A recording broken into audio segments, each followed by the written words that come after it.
All right, all right. So, what is happening? Are we in a recession? Is the housing market going to correct in Toronto and our big cities of Vancouver, maybe Calgary, or just generally overall Canada? And I believe so. So, I had to go back to the 1990s. I have five different calculations on this particular graph, and we're going to start shooting from the peak down. So basically, the exercise is going to be how long did it take in 2017 to correct back to the peak, in 90s to correct back to the peak, and what we have seen, the peak in Toronto in particular was in March 2022. So let's just take all of these beautiful markers with different colors. I will explain each color, what it stands for. I don't know if you can really read this, but we will start with Canada in 2008. So you remember Canada in 2008, obviously we had a peak. So how many years or months did it take for us to actually come back, and how does it look on a graph? So we will start with Canada red. All right, so the peak in 2008, it took 2 years and it looked something like that. So it was a pretty fast recovery, and most of us, we can recall that, 2007, we all remember 2007 and 2008, our neighbors in the United States, they had a major housing meltdown and they had prices go, below, 30%, 50%, depending on the area, county, community, and all of that stuff. But we have seen it, right? And again, like the question is, when I'm talking to Canadians and when I'm trying to get some information from people on my channel, from the comments or friends, collecting data and stuff like that, I ask them directly, have you lived through a particular time in this graph? And they said yes. We remember the 80s looking exactly how we are looking today. Everybody was over leveraged. Housing was extremely expensive. Nobody, but nobody, had the slightest negative thought in their head that everything could go sour. And having said that, they were repeating the same sentence like some of us are repeating today.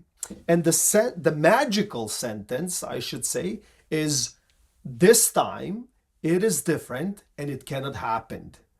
Okay, look, it can happen and it probably is happening and will continue to happen. So let's go further. In 2022, which is a purple color, okay? So in 2022, as I mentioned, we hit the peak. So from the peak, how that is measured, we go otherwise. So what is happening? So the recovery, it's not even close. So how the graph looks, so we're ongoing up to 3 years. So we had a spike up and we're kind of flattened out. So this is kind of what we look like when it comes to 2022 peak. So we're not even close to recovery, but we'll get into that. And there's something else I would like to zoom in on specifically, but we'll get to that towards the end of the video. So let's continue. So we got rid of purple. Now we're going to get into 2017 Toronto market, obviously blue. So, I mean, obviously I lived through it, traded, and it was scary at points, but how long did it take for us to see that recovery? So in 2017, like we have seen that, then we have seen the market go up, we have seen the market go down, but somewhere in 3 years, we have seen a full recovery. So from 2017 up to 2020, I should say, we noticed a huge improvement in economy, like in housing market, employment, job, purchase, price versus earning and stuff like that, it will never be equivalent, or it will never be amazing. But people could, you know what I mean? Like people could, make these ends meet somehow, right? Because it was somewhat affordable, if we can call it that. But that peak, up to hitting that peak again, took 3 years in 2017. So the next one I picked Vancouver, 1995. Vancouver, if you're watching, comment below if you lived through this period of time. So in 1995, from the peak, it went down, and it was doing like stuff like that, like going up and down, up and down, up and down, and it recovered in 9 years. Do you believe that? So the recovery from 1995, it took 9 years to get to these prices. And by the way, we're talking detached homes only, right? Like this is only detached homes, what everybody wants to know. Like we all know that the condo market, as far as I'm concerned, in Toronto, is game over. It's finished. It's bankrupt. It's upside down.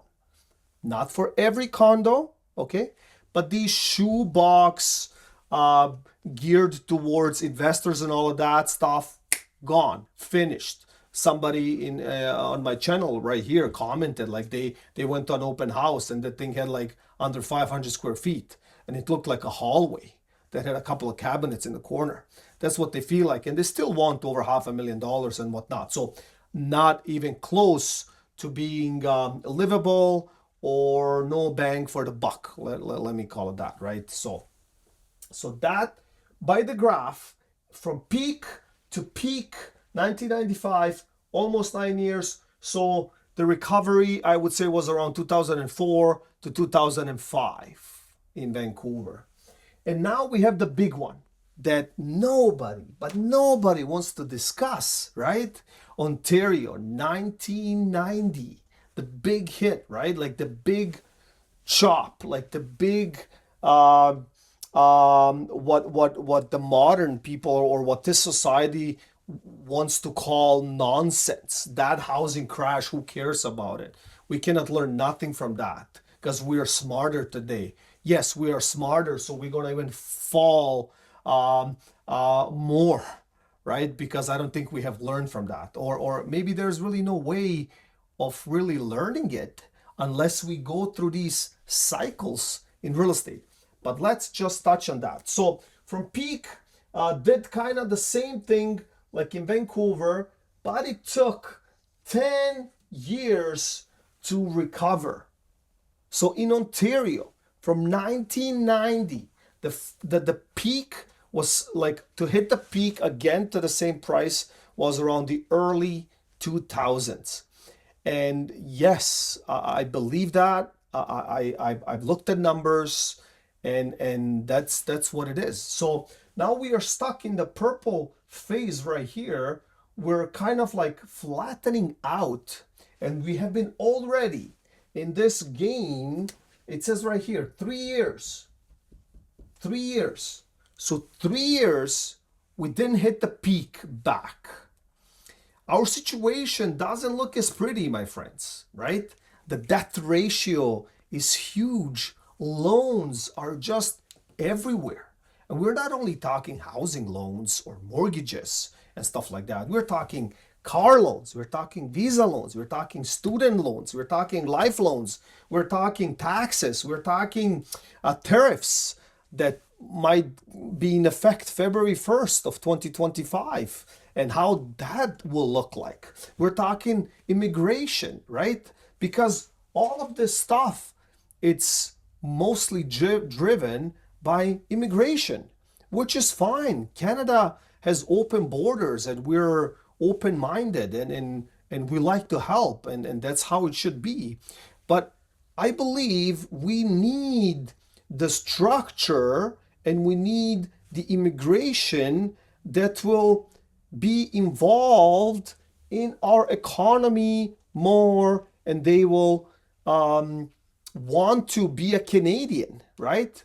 Like you don't have to, You know what I mean? Like turn your back on your heritage? Absolutely not. Of course, that's a huge value. Speaking another language, amazing. But why not be involved, immersed? Try to be a part of this economy or Canada, right? Like want to make it better tomorrow, right? Because at the end of the day, all of this is left for the next generation. So all of that stuff aside, but where we're at right now, it's 3 years, no recovery. So we know three things here. One, 2008, boom, recovery within 2 years. Very noticeable. We went through it, we know. Second one, Canada 2022, right? Canada 2022, still pending. Toronto 2017, we know, boom, 2-3 years, we went back up. Canada 2022, flatlined. We don't know where this is going to go, up or down. So now I will erase this because I don't have space. But I will try to demonstrate something here. And 2008 is this marker, so red one. And 2022 is the purple one. So the graph in 2008 from the peak looked like that, and then it saw a spike, which we did like, and then it went down, saw a spike again, and then went off the cliff like that. That's exactly how the graph looks in 2008. Having said that, in 2023, the graphs are identical, following identical trajectory, and we are right here, my friends. We're exactly right here. So, basing it on this identical graph, an identical wave, the chances are very likely that we will see a complete cliff, right, in the next future. So if we see what is going on in the real estate market, as mentioned, Toronto real estate market, catastrophe, we can argue anything outside the big city. It's 30% off, 40% off, 25% off. The people are holding onto a straw already, and they're swimming in that water due to one thing, or combination of things, and it is death.